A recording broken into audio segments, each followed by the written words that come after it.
Welcome back to Risky Business, our podcast about making better decisions. I'm Maria Konnikova. And I'm Nate Silver. Today we're doing a little bit more of a throwback emergency kind of lo-fi episode. Our wonderful producers Pushkin are actually on summer break this week. However, there's politics news. Kamala Harris just chose Minnesota Governor Tim.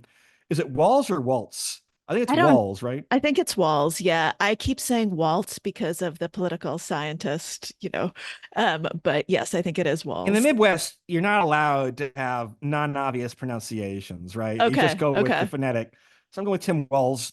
Maybe that'll be corrected. But yeah, so we won't have quite as many ums and uhs edited out, probably as usual. The audio quality, Maria's dealing with the internet outage, so it's tethering to her phone, might not be ideal.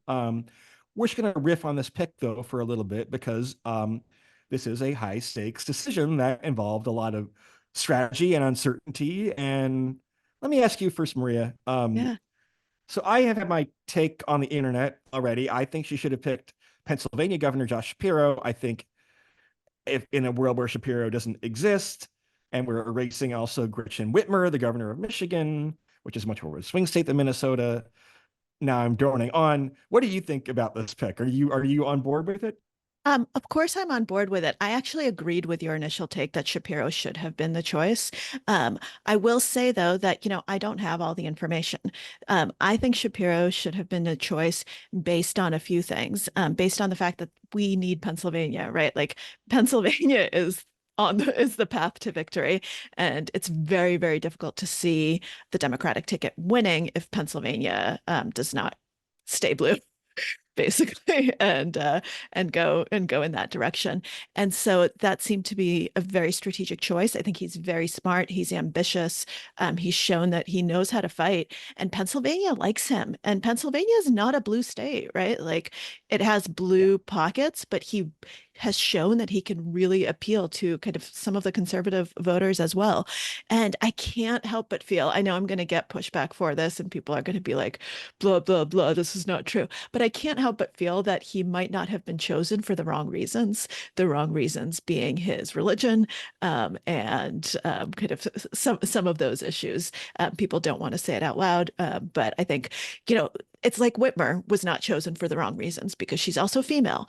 I think that people were looking at certain things in a way that I think is not necessarily fair. That said, I don't know much about Walz. I've just been introduced to him, quite honestly, over the last few weeks when I realized he was a contender for this. And he seems good. Like, he seems like a nice guy. He's eloquent. He clearly knows how to turn a phrase. And you know, I don't know though.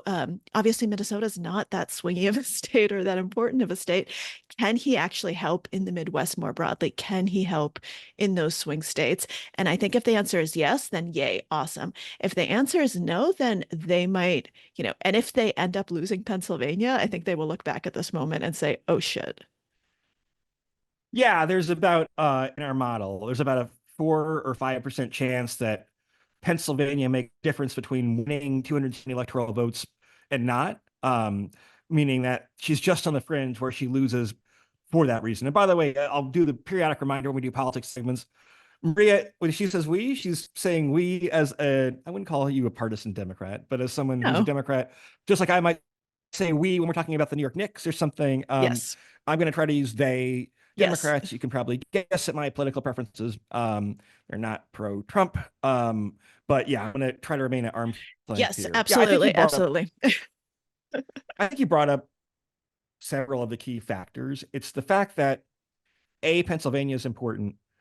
B, Shapiro has this demonstrated track record, and it's not like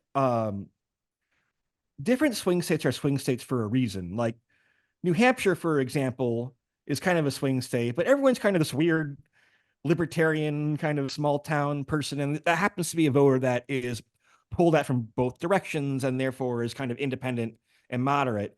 Pennsylvania is more of a microcosm of the country, right? You have one of the biggest cities in the country in Philadelphia. You have a medium-sized city in Pittsburgh. Mhm. You have suburbs.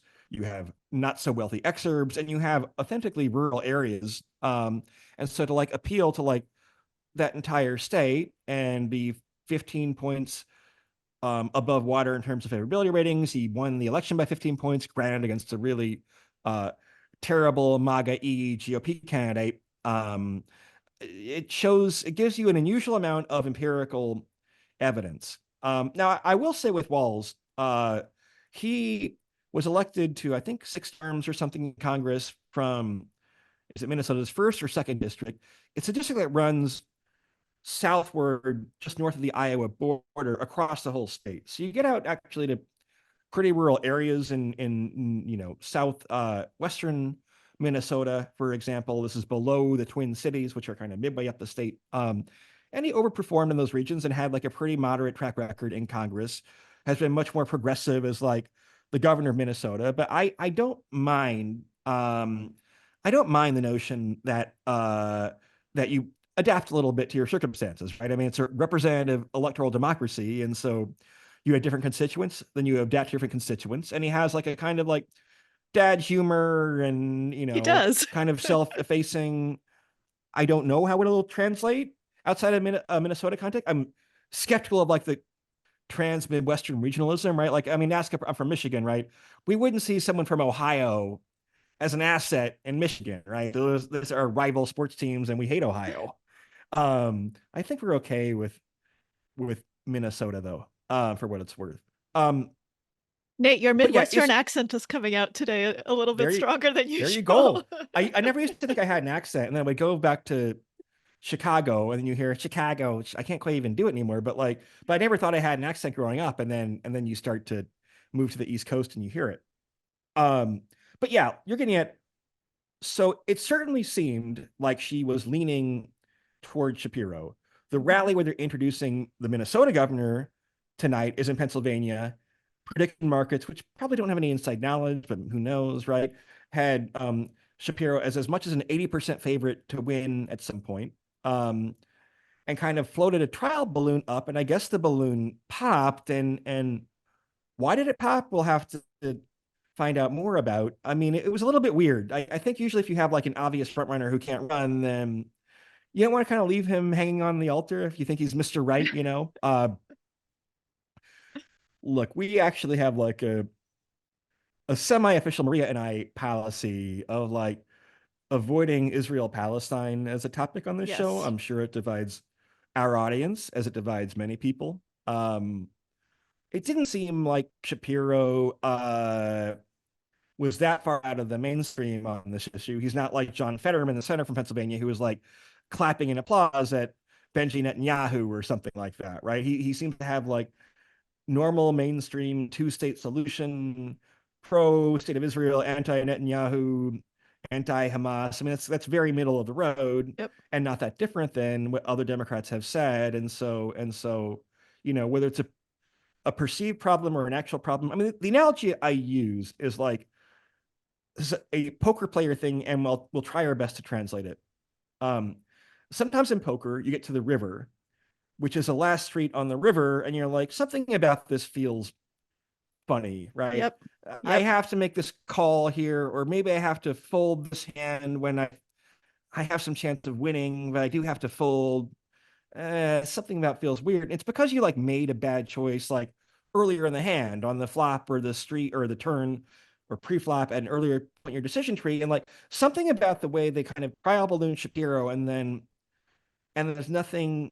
I mean, we don't know what there is in the background. Maybe there is some vetting issue, but something metastasized, and they didn't have control over the narrative, and that's a little bit of a bad indicator for either the Harris people or the Shapiro people, right? There were people who came and endorsed Tim Walz. Bernie Sanders endorsed Tim Walz. Some congressmen did. Nancy Pelosi, I don't know if this was done officially or just through kind of leaks, right? But Nancy Pelosi made it clear that she was, that Walz was her preference. She, of course, was vital in this decision to dump Joe Biden from the ticket. Right. Joe Biden, by the way, he quit, but he quit under duress. He quit because he was being threatened to be pushed out. The Shapiro people should have been calling up favors too and saying, okay, well, we're doing this, I guess. We want some endorsements, or maybe you kind of like leak something unflattering. But it seemed like maybe the Walz people wanted it more, and the Shapiro people were I don't know. I mean, one critique of him is that he comes across as like a little bit of like a big shot, hot shot. He has this kind of Yeah. like Obama intonations. I mean, I think it comes across as being quite talented, but you know, maybe I'm just inferring. One of the things about this show is like I do not have inside contacts in politics. In some Right. worlds we do, in like gambling or AI, it might be somewhat informed or things like that. In politics, I kind of conscientiously avoid. Plus, they all hate my guts. That's the real reason, of course. Um, so I don't know the thinking, but like, but there is a story in the fact that you had someone who looked like they were a pretty heavy favorite to win it, and is the kind of more obvious, I call it a focal point, the naturally meeting place, the Grand Central Terminal of New York City, of the VP pick.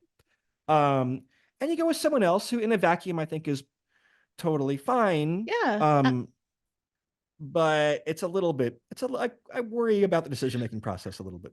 So do I. So do I. And I feel I can't, I mean, I think it's a fine choice, right? I think it seems like a safe choice. It seems like it was probably the consensus choice. But I don't know that Democrats should be trusting their instincts when it comes to playing it safe because they did that, right? Like they've already done that, and that's what got us to this point where Pelosi and others had to basically force Biden out because they didn't want to kind of rock the boat, and then they had to, and they rocked the boat, and they got Kamala Harris, and Kamala has really established momentum, right, in the last few weeks, more so than I ever would have thought.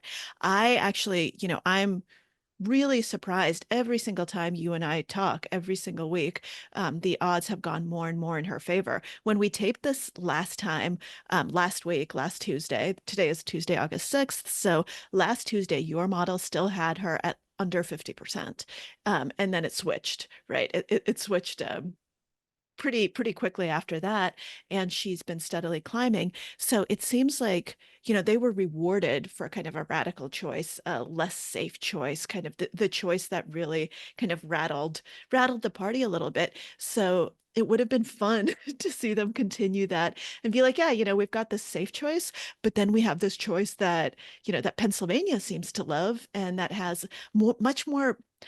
This is terrible, and terrible phrasing. I'm not sure how to phrase it better because Yeah. Walz might have a great personality, but seems like he has a lot more personality, right? When you're kind of just looking at them. And like I said, Walz, I really want him to kind of surprise me in great ways. And I'm ready for him to because I don't know much about him. I think it's awesome that he used to be a teacher. Yay. That's great. And I think that there are certain things about him that should appeal to some conservative voters. Like he talks about the fact that he hunts. He said that he's probably a better shot than the Republican candidates, that he can outshoot JD Vance. He has elements, but he's pro gun control. So I think that there are definitely things where he might be appealing to those kind of middle of the ground people who might be undecided. And I think that at this point, the election does hinge on a lot of those undecided votes who can go either way and who can be convinced to go not Trump. And so I'm holding out hope that he might be able to bring that out. I just don't know. I don't think we have enough data. And we did have, as you said, I think we did have a really great amount of data on Shapiro. Look, it's certainly a reasonable theory of the case, and we should talk a little bit about the background of her position in the polls and the forecast. I mean, she has moved up from I think 37 or 38% on the launch of my forecast to was it like 52 or 53% when we ran it yesterday. We haven't Yep. run today's model yet. So on the one hand, as you get higher and higher, that might compel some risk aversion, right? If you had a Right. 99% chance in some world, and the only thing you could do was by fucking it up somehow, then you'd want to be extremely risk averse, for example. I think there is a phenomenon, though, and again, I mean, it's a show partly about poker, so Yeah. of course we're using a lot of poker analogies. There's an analogy to like forget that your stack size has no memory, Right. right? Yep. If you wind up with 100,000 chips, whether you just doubled up from 50,000 or were knocked down from 200,000, it's the same chip stack going Yeah. forward. And I think because they're rising, and we could get into a technical debate about like, is there some momentum in the model that like is not properly being accounted for? I mean, she has risen like 7 days in a row. The 7 days that we run the forecast, she's like risen every day, I think, so far, except one day when there were no polls. But like, in principle now, she's probably risen. Well, actually, I'm not gonna. I don't know. I don't know for sure. 50-50 is a lot better compared to where Biden was at, but it's still 50-50. It's still a position It's that compels some risk. And I think they maybe overrate. I mean, one problem with people in the political world hmm, is that they, and people just in life, by the way, they are too focused on the short term. If Shapiro were picked, you would have, I think, a couple of difficult news about complaints about that on the list, and maybe there is some risk of more conflict at the convention over Israel Palestine. But you're not. First of all, those voters on the left, most of them are going to vote Democratic anyway, or they'll vote third party, which isn't as bad, or sit out, which is not as bad as flipping to Trump. And again, I kind of get back to the playing the hand poorly at an earlier yeah. stage thing. It's like, because some of these critiques were kind of minor ticky tack stuff, kind of silly, and I don't know. And we should say, by the way, this campaign is new. Um, an unexpected circumstance happened. She also has some duties as a vice president too. So she's doing a lot at once, and this is done in a more compressed time frame. And unlike most years where you have a pool of candidates who ran for president, although they aren't always the ones chosen from, everyone's kind of starting from scratch here. Yeah. Um, Yeah, no, and I think that a lot of the poker analogies that you're using are actually really important when thinking about this. Not only does your chip stack have no memory, but your memory often makes you then make the wrong choices, right? Like you become so when we've talked a lot about the term tilt, right, which is letting emotions into your decision process. And the moments that I've seen even the most stoic players tilt the most is when they've just won a huge hand or lost a huge hand, right? When they got to that 100K yep. point, whether it's by doubling or by losing half their stack. And then they start making incorrect risk judgments. They no longer look at the information dispassionately. They become either too risk seeking because they want to get back to where they were, or they think they're on a roll. They think they have this momentum, or they become too risk averse. And they're like, okay, I have this 100,000. I just doubled. I don't want to risk my chips anymore. Or I just lost half my stack. I don't want to risk my chips. I want to at least stay here because they have this false sense that, oh, if I at least bag up X number for the night, I'll be okay. Right. They have this false kind of sense of what their target should be. And they forget that your target is winning the fucking tournament, right? Yep. That's your target, Yeah. not anything else, not something in the short term. And I mean, it's amazing that she's over 50%, but Hillary was over 70% to win in the polls, right? And that's a lot more.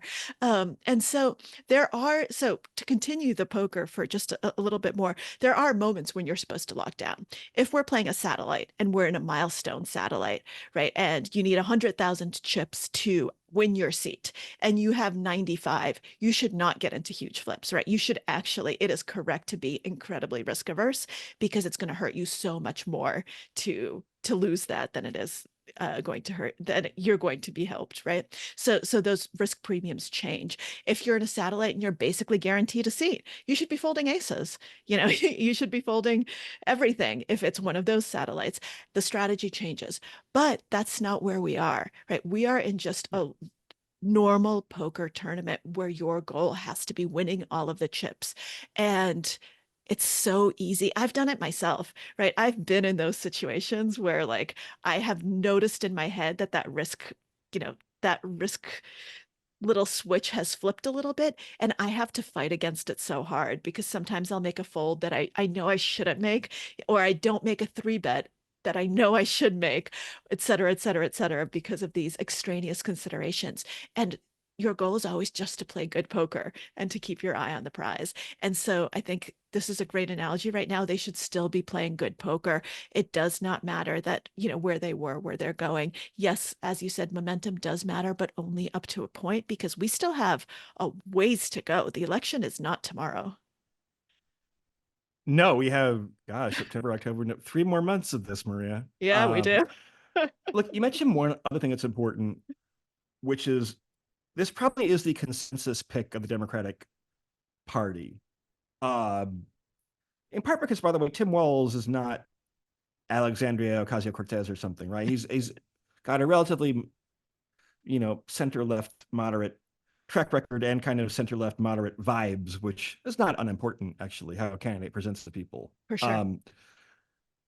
You know, we have seen the Democratic Party is actually a strong political party in the sense of it kind of gets what it wants. The consensus helped Joe Biden greatly to become the nominee in 2020, which worked and won the election against Donald Trump. And then the consensus helped oust Joe Biden in 2024. It was not his noble, pure decision. No. And then the consensus backed Walz. And look, the consensus, I think the average Democrat, I mean, first of all, there is a trade-off between, in principle, some policy goals and electoral goals. Like that's a trade-off. When Kathy Hochul killed congestion pricing, I'm really making this a very local parochial issue, but killed congestion pricing in New York, which is a plan to charge people driving in Manhattan to pay for the subway system, basically. That was an unpopular policy that probably helped Democrats out in some electoral sense, but that people thought was a really good policy. These wonky, nerdy people who both the left and the center nerds like that policy a lot. And so that's a choice, an example of the trade-off. Here it's a bit less obvious. I mean, I think in general, political parties have incentives to deny how much moderation and centrism helps, which empirically comes through pretty clearly. But also, like, if you nominate Josh Shapiro, then especially someone so young and so ambitious, I mean, the probability has got to be, barring some huge scandal, that he would run for president himself either in 2028 or 2032, depending on whether Harris wins or loses. I still think he probably will at some point. Mm-hmm. But, so you're kind of betting a little bit on, you have this explicitly moderate kind of centrist leaning future presidential candidate and probably president. And if you're kind of like, if you're in the left wing of the party, I mean, Walz, most VPs at some point do actually run for president. Walz, what's he, 60 or something? Yeah. He'll be on the older side, hadn't been seen as having national ambitions and is kind of more almost in the Biden-esque mentality of a calibrator of different arcs of the party. And so if you take a risk that you're entrusted to make on other people's behalf, then you often become more risk averse than like ultimately you should be, because there are consequences for that, right? Mm-hmm. Like I had this is written about in the book, in the 2022-23 NBA season, I basically bet the whole regular season and the first half of the playoffs, right? And I'd also have like friends who would be like, "What's your pick of the day, Nate?" And be like, "Well, first of all, I got the betting line when it was better in the morning, so now my pick of the day, it's too late for you, bro." But I was much more cautious about giving out those picks to people than I would be betting myself, right? Probably, I think I actually did quite well. Probably I should have only made those picks and then I would have made money instead of breaking even, basically. But like, if she goes against consensus and she loses to Trump, which is 50-50, then there are more recriminations. Maybe she doesn't care as much. She's not president either way, but maybe she's gambling that she did the safe thing. No one's going to blame her if whatever, there's a recession in the third quarter and she loses or something. Although there is the risk the other way, where if she loses Pennsylvania, right, that's kind of the other issue. Then she'll never hear the end of it, right? But yeah. But it's only a 4% chance or something in our model, so it's not. There's more than a 4% chance she'll lose Pennsylvania, but for her to both lose Pennsylvania and for her to be in that narrow margin where she gets between whatever 259 or whatever and 251 and 269, where she would have won the election with Pennsylvania, then she'll never hear the end of it. And and we've already seen some 4% chances come up in this election. So. Oh, absolutely. Absolutely. So if you were to predict, I know you haven't run your models yet today, and today is actually still too early because this VP pick was just announced. When we talk next week, and next week, by the way, here a little preview, we're going to actually be talking about Nate's book, which is out next week on the 13th. You're welcome, Nate. I'm the best publicist for you, so I'll be interviewing. I'll be interviewing Nate about his book, which is amazing. I have read it, yes, and. But this time next week, do you think that this choice will basically, what effect do you think this is going to have, if any, on the polls? Do you think that we will continue to see Kamala creep up because she went with this choice? And I know you don't really do counterfactuals, but do basically in that sense, do we think that it's going to be better or worse than had she gone in a different direction? I don't expect a whole lot of change. I mean, I think whatever was baked in was baked in. I mean, maybe he'll have like an above average rollout at the DNC. He does have these kind of fun biographical elements. But usually VPs don't make a huge deal. I mean, but again, I think they're kind of overrating short-term momentum here a little bit. What matters is the polling in November, not in August. I don't expect a disruption. If she had momentum still left in the tank, I expect it would continue. There don't seem to be that. I mean, the people who are upset about Shapiro are more kind of like the strategy oriented types, like me, I guess. I'm not even really upset. I mean, I think Walz might have been. I mean, we should probably talk about like the lack of consideration for non-white men, which was pretty Yeah, freaking no, weird. I actually think we should just briefly touch on that. Like, why was Gretchen Whitmer not considered at all? On the one hand, okay, two women, people are like, that's never going to win. On the other hand, abortion is one of the key issues that will flip some people to vote for the Democrats. And if people lobby that criticism against why Kamala Harris was chosen as the VP in the first place, right, that we were only considering certain types of people, then why the hell are we doing it again with the VP pick? So I do think that this is something that we should probably briefly talk about. I mean, look, I guess it was just such a funny criteria, right? Where it's Right, like, it is. okay, so a Jewish white man is allowed to be considered, and Pete Buttigieg is a gay white man, right? But It didn't like, seem like he was even considered.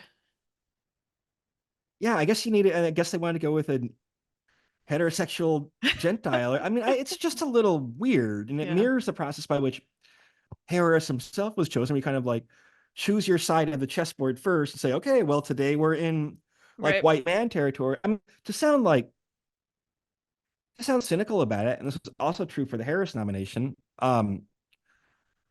If you want to pick like a white man, just pick a white man, but have other finalists for it. It's just weird. Then there was the whole kind of white men for Harris or white dudes for. We talked about that last week. I We mean, did, yeah. some people think it's kind of playful. I've heard takes that, contrary to my takes, say this is kind of like actually teasing out wokeness and undermining it in some ways because it says it's okay to be a white dude. I don't know, maybe. But yeah, I don't know if Tim Walz is like a DEI hire or something. Yeah, it's It's a better pick than JD Vance. That much I'll say. Oh, absolutely, absolutely. And I'm just going to JD Vance. His news. He's already old news because somehow RFK Jr. has managed to out news everyone in terms of weirdness with his Oh my random. God. With it, I just can't not mention it. I picked up a baby bear off the side of the road that one of my friends hit, and dumped him in Central Park after dinner at Peter Luger. I'm sorry, Which is like nowhere I'm near Central Park, by the way. I don't know no. why. I mean, go to Prospect Park or whatever. The story, I mean, there's some holes in the story, but the fact that he came out with this himself to kind of it's just everything about it is absolutely bonkers, including his jokes. Maybe this is how I got my worm. Ha ha ha. Well, yeah, probably if you put your head inside the mouth of a bear. How often do you do shit like that? Anyway, so we do have some interesting news in the political world, and JD Vance at this point doesn't even seem like the most strange candidate pick.